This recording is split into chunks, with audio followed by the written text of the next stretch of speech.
Why do we have ants in our house, and how do we get rid of them? Discover the surprising reasons ants invade your home and the most effective ways to stop them for good. Ants enter your home mainly searching for food and water. They are attracted to crumbs, sugary spills, and even pet food. Moisture is another big factor. Leaky pipes or damp basements offer perfect nesting spots. Once one ant finds a food source, it lays down a chemical trail that others follow, creating a steady invasion. To prevent ants, start by sealing cracks and gaps around windows, doors, and baseboards where they enter. Store food in airtight containers and clean up spills immediately. Regularly wipe down counters and sweep floors to remove crumbs. Fix any leaks to reduce moisture that ants need to survive indoors.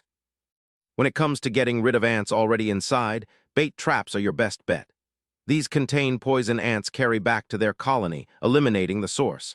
Avoid spraying insecticides randomly, as this can scatter ants and cause more problems.